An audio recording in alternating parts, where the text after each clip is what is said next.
मंसूर अब्बासी और आप देख रहे हैं प्रोग्राम इस वक्त मेरे साथ अवामी मसाइल। इस वक्त एबटाबाद में नंबर 3 स्कूल के चौक में खड़ा हूँ और यहाँ पे गंदगी का एक बड़ा सारा ढेर नज़र आ रहा है और जगह जगह पे गंदगी के हमें ढेर नज़र आ रहे हैं और ये सवालिया निशान है हमारे वासा पे और हमारे जो मुतलका इससे इदारे हैं और डिस्ट्रिक्ट एडमिनिस्ट्रेशन है कि ये जगह जगह पे जो गंदगी फैली हुई है, एक जानब यहाँ पे मुख्तलिफ़ इलाकों के अंदर गंदगी फैलाई गई हुई है और लोगों को अवामी जो मसाइल हैं उनका हल कहीं नहीं किया जा रहा। दूसरी जानब महंगाई एक दफ़ा दोबारा से परवान चढ़ रही है, जबकि अगर अभी इस वक्त आप देखें आटे का रेट ऊपर जा रहा है, डालडे का ऊपर जा रहा है, गरीब आदमियों के लिए जीना दो बार हो चुका है। यहाँ पे लोगों के जो मसाइल हैं वो एक जानब है, दूसरी जानब एक और दिमागों के अंदर एक बात चल रही है कि न जाने यहाँ पे इस मुल्क के अंदर ये बेहतरी कब आएगी।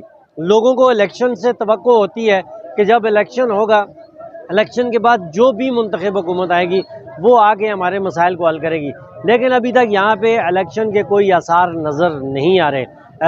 बिलाशुबा इलेक्शन कमीशन ने 30 नवंबर को इस हवाले से अनाउंसमेंट करनी है, लेकिन उसकी इस अनाउंसमेंट के बाद ही इस बात के हवाले से फ़ैसला किया जा सकेगा कि मसाइल अवाम के हल होते हैं या नहीं। इस हवाले से अवाम से कुछ जानते हैं। यहाँ हम नंबर 3 चौक से लेके लिंक रोड तक जाएंगे और लोगों से इस हवाले से बात करते हैं, वो इस हवाले से क्या कहते हैं। मेरे साथ एक शहरी मौजूद है, इनसे इस हवाले से जानेंगे भाई ये जो गंदगी यहाँ पे फैली हुई है ये जगह जगह पे शहर में नज़र आ रही है, वासा जो है वो इसका ज़िम्मेदार है इसकी सफाई करने का, आप क्या कहेंगे इस हवाले से? इस हवाले से जनाब देखें कि ये पिछले 3-4 साल पहले और तो नीचे स्लाड में प्लांट लगा है वो चालू नहीं किया गया, उसका अरबों रुपये नुकसान हो गया, आवाम का भी पैसा ज़ाया हो गया, उसका कोई बेनिफिट आवाम को नहीं मिला। आज वो जगह स्टे हो गई है, उधर मकामी लोगों ने उधर स्टे करा दिया है, उससे ये शहर गंदगी के ढेर से भर गया है। अब वासा बुरी तरह नाकाम हो गया है। मैं तो आपसे अपील करता हूं कि ये वासा को ख़त्म करें, म्युनिसिपल कमेटी को दोबारा बहाल करके ये कचरा उनके ज़िम्मे लगाएं और ये कचरा वो उठाएं। जैसा कि अभी आपने एक शहरी की ये बात सुनी है, मज़ीद लोगों से भी इस हवाले से बात करेंगे, लेकिन अब सवाल ये है कि अगर स्लाड के अंदर वो कचरा जो है वो डंपिंग पॉइंट जो है उधर कचरा नहीं फेंका जाएगा तो ये कचरा आखिर कहाँ फेंका जाएगा। दूसरी बात यह है कि इस कचरे के लिए वहाँ पे जो प्लांट लगाया गया था उस वक्त ये कचरे के लिए प्लांट लगाया गया था, लेकिन उसको फ़हाल नहीं किया गया। अगर उसको फ़हाल किया गया होता तो आज वहाँ पे ये कचरे वाला इशू नहीं होता, बल्कि इसी कचरे से बहुत सी चीज़ें बन रही होती और ये लोगों को फ़ायदा दे रहा होता बजाय इसके कि ये नुकसान दे। हमारे साथ एक और शहर की बड़ी अच्छी शख्सियत मौजूद है, उनसे इस हवाले से बात करेंगे। तनवीर इलाही साहब मौजूद हैं। तनवीर इलाही साहब, ये बताइएगा कि यहाँ पे अब शहर में जगह जगह पे कचरा है, यहाँ पे कचरा उस डंपिंग पॉइंट पे ना फेंके, उसके बाद ये कचरा जो है ये यहाँ पे इसी तरह बिखरा हुआ है पूरे शहर के अंदर, आखिर ये सज़ा आवाम को दी जा रही है? औज़ुबिल्लाहिमिनश्शैतानिर्रजीम, बिस्मिल्लाहिर्रहमानिर्रहीम।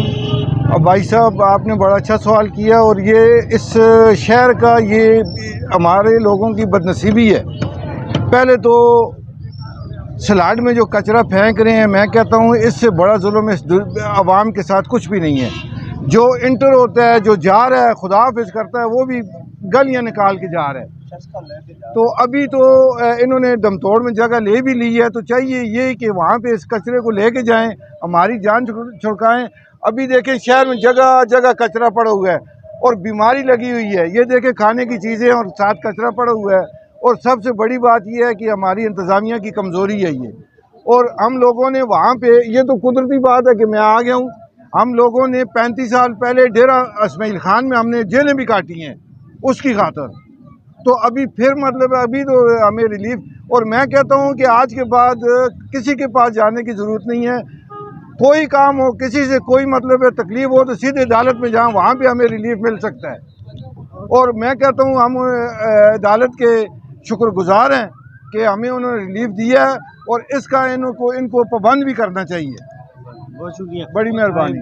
तनवीर इलाही साहब थे और वो ये कह रहे थे कि वाकई ही वहाँ पे कचरा जो है फेंकना वो बड़ा जुल्म है, लेकिन मैंने जो सवाल उठाया वो ये है कि जब वहाँ पे एक वो प्लांट लगाया गया था जिसके अंदर ये कचरा जो है ये रिसाइकल हो जाता, तो उस प्लांट को आखिरकार क्यों नहीं बहाल किया गया? उसके बाद अरबों रुपए मुख्तलिफ प्रोजेक्ट्स के ऊपर लगाए गए हैं, लेकिन वो प्रोजेक्ट जो है प्लांट उसको बहाल नहीं किया गया।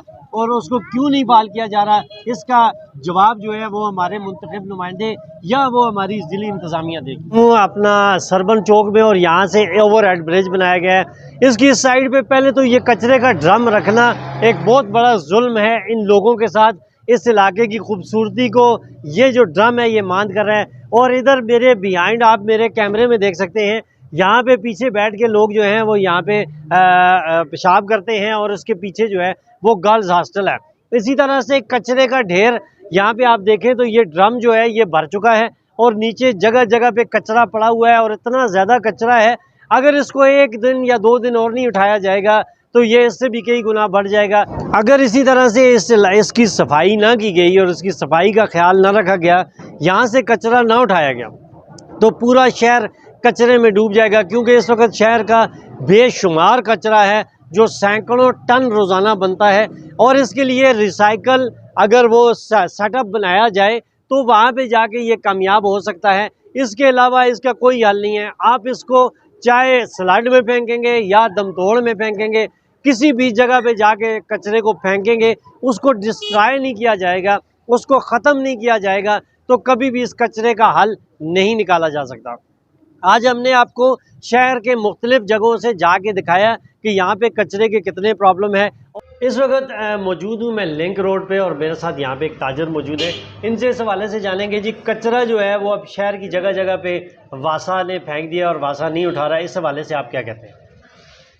बिस्मिल्लाहिर्रहमानिर्रहीम।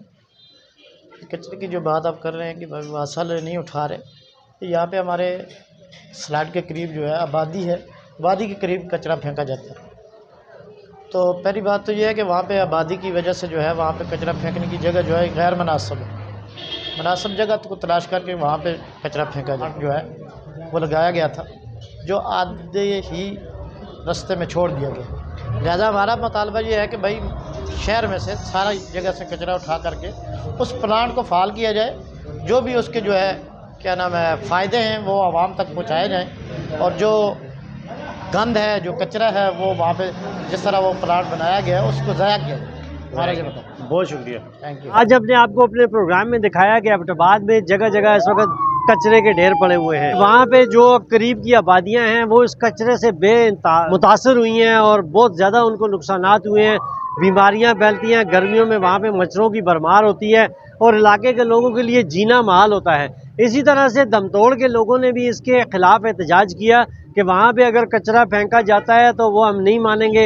एक बड़ा ग्रैंड जिरगा भी हुआ, हमने उसके अंदर भी जाके देखा।